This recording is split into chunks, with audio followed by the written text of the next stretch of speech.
Ah, my lords and ladies, dear patrons, I am Lord Blood-Rah, and you have come home to the Cathode Zone, where each week we will explore the shadowy depths of old-time TV. Tonight's tale comes from the television version of one of my favorite old-time radio series, Lights Out. It deals with death, grief, and the nuisance of nosy landlords. From the dim, distant year of 1952 comes the tale, The Upstairs Floor, from Lights Out. This episode stars John Forsythe, who had quite a substantial acting career primarily in television. He's best known today as Blake Carrington from the popular 80s soap opera Dynasty. For his other best-known role, Mr. Forsythe never appeared on camera. He provided the voice of Charlie in the 70s series Charlie's Angels. Well, let's see what's happening on The Upstairs Floor from Lights Out.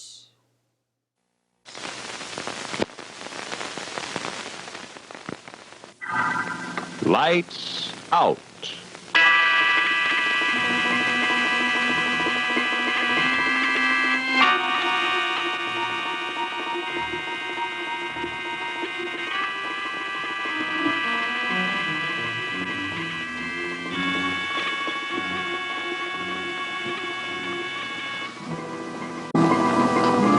Hello. I'm sure all of you have asked at some time for peace and quiet. But there are times when a little noise, a sound of some kind is, shall we say, reassuring. Especially when that sound comes from the upstairs floor. Lights out.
Hello, Mrs. Hawkins. How have you been? Oh, just so-so, as usual. Trying to take things easy. Well, it knocked the breath right out of me seeing you here so soon again and looking in such wonderful spirits. How's the upstairs floor? Your floor. Oh, so empty and lonesome. I was up there today for the first time, sweeping out the last bit of trash. Made me so blue looking at the place without her. I saw your ad in the Eagle. Has it been rented yet? No, not yet. Oh, I suppose you're wondering about your furniture. I've done the best for you that I could, Mr. Holloway. It was like tearing my heart right out of me to get rid of these things and sell them. Here's the money. Oh, yes. And I've got all the receipts right here for you. Oh, wonderful. Everything went except the piano. I couldn't even get the cottage for that. But the church said they might be able to use it. Would that be all right? That dear old piano. How well I remember the tune she used to play on it.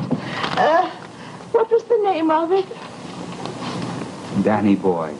Oh, yes. Danny boy, da-dee-da-da-da. Well, grieving won't do any good, will it? Time's the great cure. They'll give us $10 for it. No, leave it up there. I think that I'll need it.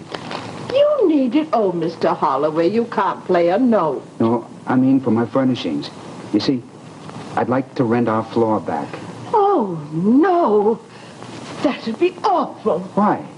Live up there by yourself? In the very rooms where poor Mrs. Holloway... Why, just a month ago you couldn't get out of here fast enough. You couldn't bear to look at her furniture, nor her dresses, nor her poor little bird. Well, all that has changed now, Mrs. Hawkins. And besides, I won't be here alone. Not alone? No, I expect to start housekeeping again. Oh, one of your friends from the shop. No. A wife? Well, that puts a very different face on the subject, doesn't it? Excuse me for wasting my sympathy, but in justice to my dear friend, the first Mrs. Holloway, I'm afraid it's impossible. Not even for 2 months rent in advance? The ceiling rent has gone up, Mr. Holloway. It's $65.50 now. $65.50 I couldn't do any painting or redecorating. That wouldn't be necessary. There's the cost of the ad, $7.50. $7.50, yeah? Oh, to think you're paying me with the very money I got for her furniture. Well, Mrs. Hawkins, is it a deal? Oh, it goes against every principle of mine, Mr. Holloway, but you're a young man. I wouldn't want to stand in the way of your happiness. How soon would the two of you want to move in? As soon as possible.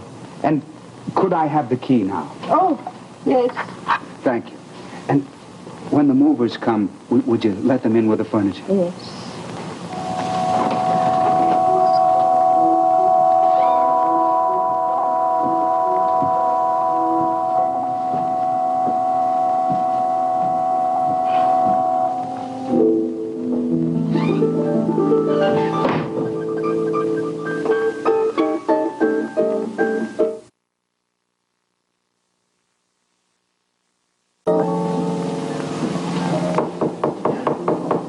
Yes?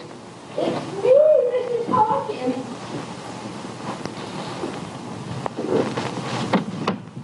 I brought your canary back the way you asked me to. Oh, yes. Now, Oh, I certainly just never. Why, you've got everything back just the way it was. Yes, clean as a whistle. Them drapes and the Maxwell Parrish picture. Oh, the jardiniere that Father Maloney gave you. Oh, you've even got Charlotte's sewing machine. Well, you've got a home just as it was when Mrs. Well, of course, I saw the big pieces coming up, but I never expected to have any...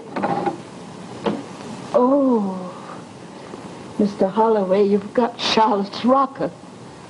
The rocker she was rocking in when she died. Yes. It took a little time and a little work, but it's all back, every stick of it. Even fixing the clock here. I found it in a pawn shop over on 3rd Avenue, all in pieces. I think I've got it to run now. She must be pretty broad-minded. Most brides would have a fit, if you'll excuse my saying so. What time is it, do you know? Oh, it's 8 o'clock or thereabouts. Huh? Has she seen it yet? Who? The new Mrs. Holloway. I didn't see her come in. 8 o'clock. Are you sure that's the right time? Well, sure, yes. I checked my watch with the radio. Excuse me. Why, Mr. Holloway. Now, what did you want to run out like that for?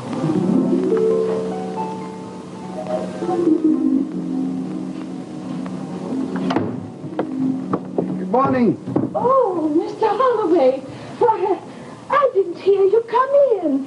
Oh, you gave me a terrible fright last night, rushing out that way without even taking your overcoat. I thought something dreadful had happened. Oh, no. We got back about 1. We, Mr. Holloway? Yes, everything's worked out just fine. Oh, I suppose you're all married and settled now. Well, isn't that fine? I can't get over why I didn't hear you come in. I must have fell asleep in my chair. No, we came in very quietly. We didn't want to disturb you. Like young lovers, I suppose. What does she think about the floor? Oh, she likes it very much. Oh, well, that must be one big load off your mind. Is she up there now? I guess perhaps I'll go up and pay my respects. Oh, no.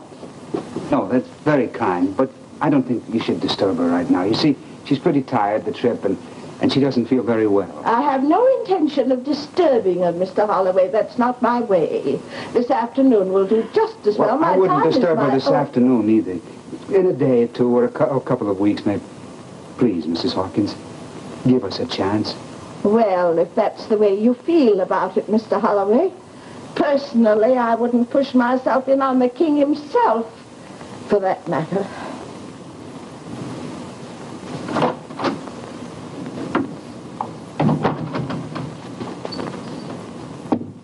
You heartless young cake eater.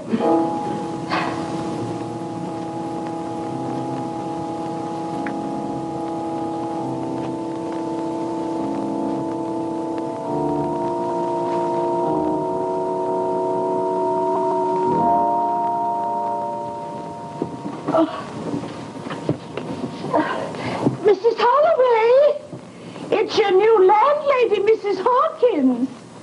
Oh, I can't seem to make these stairs. If you haven't had your breakfast yet, I've got a nice hot pot of fresh coffee down here. Oh, snooty type, eh? Okay, girlie. I wouldn't crawl up on my hands and knees for you. You're probably lying in bed. In poor little Charlotte's bed. You're just dancing on her grave, that's what you're doing. Just dancing on her grave.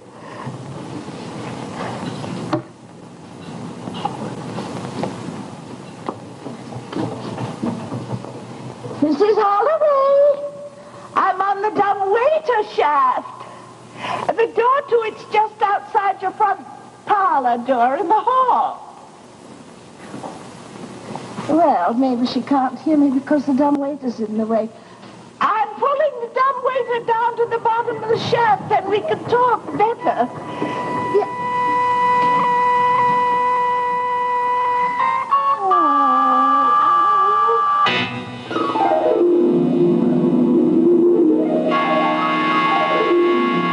Oh, the poor bird went belly up. What kind of person is this new Mrs. Holloway, anyway? Doesn't have the decency or respect to flush the little guy down the toilet like anyone else? Oh, no, wait, that's goldfish, isn't it? What do you do with a dead bird, anyway? I mean, do you tie it to a paper airplane and throw it out the window? It's not much meat on him, wouldn't be worth lighting the grill. Anyway, let's find out exactly what kind of person this new Mrs. Holloway is as we return for part 2 of The Upstairs Floor from Lights Out.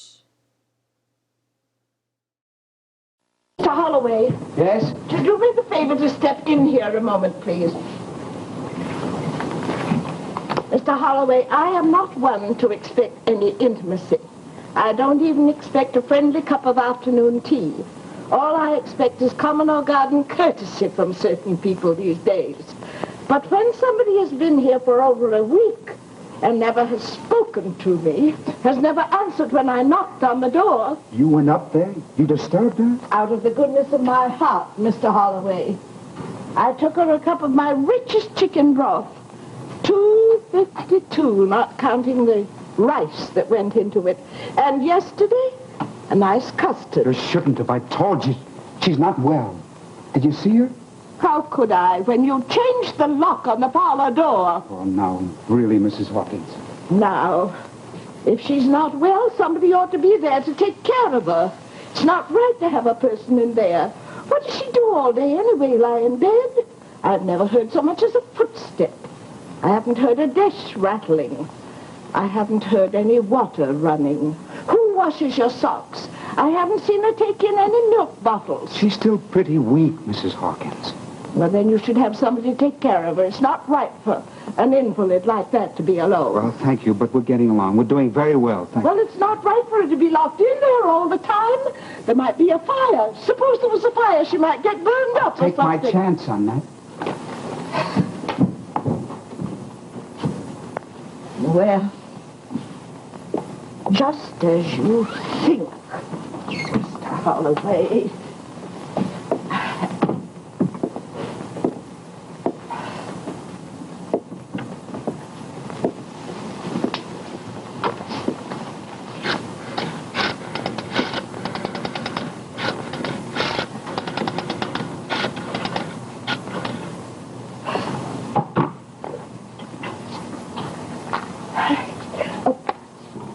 Hello.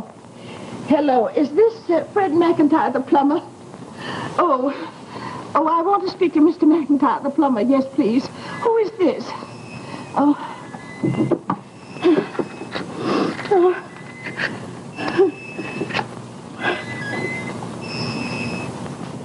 Hello.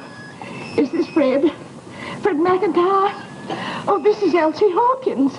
Yes, Fred, I've got some trouble with the plumbing upstairs. It's an emergency. It's up in the tenant's apartment on the top floor, you know.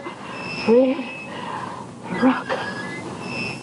That is spying, this interfering. I tell you, Mrs. Hawkins, it's got to stop. Who's spying? Who do you think's spying? I didn't let that plumber in. There's nothing wrong with my bathroom. And I won't have strangers in my house disturbing her. Her? And my house can go to rack and ruin, eh? I expect privacy, that's all. Only to live in peace with my wife. Your wife. Some wife. Do you know what I think about your wife, Mr. Holloway? I think she's a lunatic. Why do you think I can't see her? Do you think I'm going to live underneath a lunatic? I'm sitting here just a poor old widow in my own house, half sick anyway, and someday I wake up on my parlor floor with my head bashed in. Oh, Mrs. Hawkins, nothing is going to happen like that to her. Then what? What's the matter with her? Why can't I ever see her? What'd she do up there all day? Maybe there isn't any wife at all. Maybe you've become a thief or a counterfeiter or even a murderer, and you're hiding things up there. Well, out you go tonight, Mr. Holloway, and whoever's up there with you. You can't. I paid you 2 months' rent in advance. You can't do You that. want your money. All right, you can have it. I said you would need it. You haven't done any work for a month. Me, I don't care about money as long as I've got peace of mind. We can't move away. I've staked too much.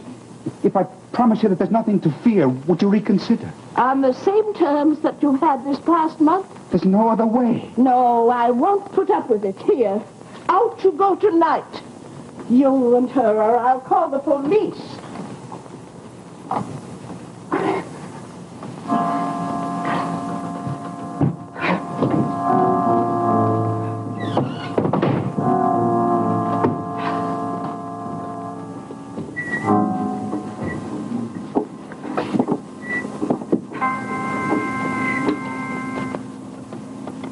Mrs. Hawkins? Oh, Mrs. Hawkins?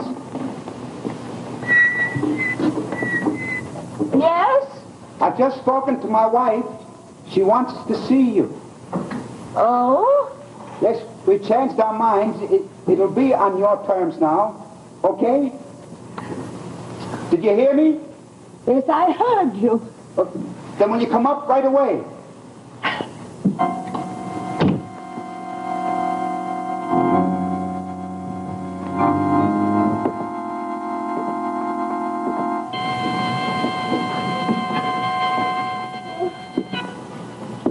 Oh, yes, Mrs. Hawkins, come in. Oh, Come in. upstairs, thank you. I'm just fixing things. Here, sit down.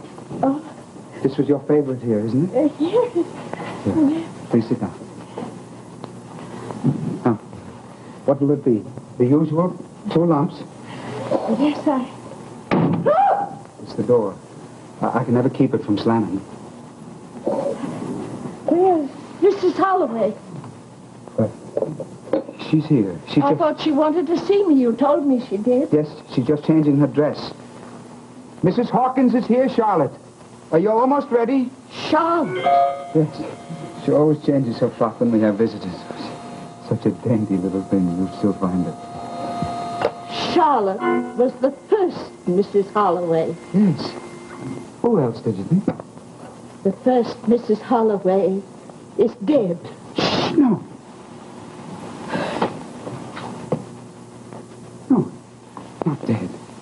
No, not if we keep faith with them. Not if we go back and build our life again. Live our life as we had them before. Change nothing. No. Well, mind you, there must be nothing to distress her. They return. Sit down.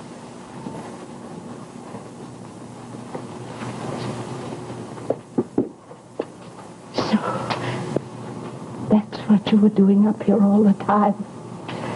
And that's who you had up here. Nobody. Oh, me and my nightmares. Oh, poor Mr. Holloway, you never did get over it, did you? I suppose people have different ways of showing their grief. I'd better be running along. No, I told her she was here. She expects to see you. Well, some other time. I've got a cake in the oven. No, Mrs. Take your hands off me. No, Mrs. Don't you touch me. But you insisted. You were the one who wanted to be friends again all the time that she was rocking in the chair, and you hammering on the dumbwaiter. And when she ran my fingers across the piano keys, you disturbed us? Well, I know now. I didn't know this. Oh, now, what's the matter with this door? It won't The door is open. broken. I keep it that way for her. Now, listen. Well, you can't start something and not finish it. Sit down. Let's have our tea again. It'll be just like it was before. Mr. Holloway, I think you're out of your mind. Do you believe that the dead live again? Do you think that they remember? Keep quiet. That they have feelings? Keep quiet and everything will be the way it was before. Oh, no. Do you think you can call them back with a cup of tea? No, Mr. Holloway. I've got Alfred's tools down in the cellar right now. I've got his whole house. I haven't changed one smidgen of it. Oh, no. They're happy. Charlotte, they're come. in heaven where they belong. They don't want to come Come out, back. Charlotte. Come out so Oh, Mrs. you're Hawkins can see you. Come out. Scare me. Please, Christy, come out, Nobody Charlotte. here. Charlotte. Nobody here. No, don't. Oh. Nobody.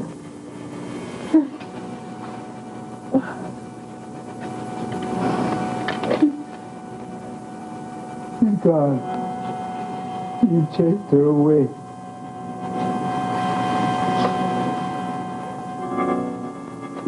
Jimmy. Mr. Holloway. Come back. Don't leave.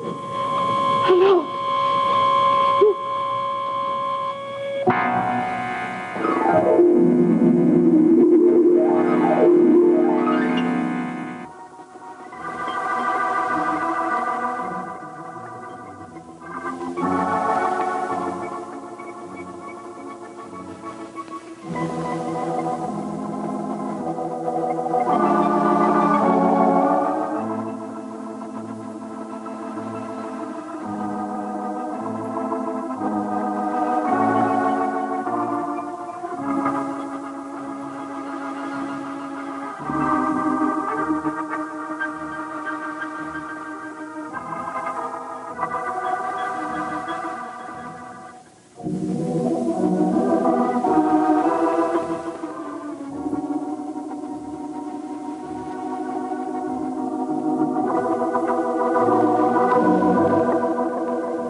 You know, I'm not entirely sure Mrs. Holloway wasn't there.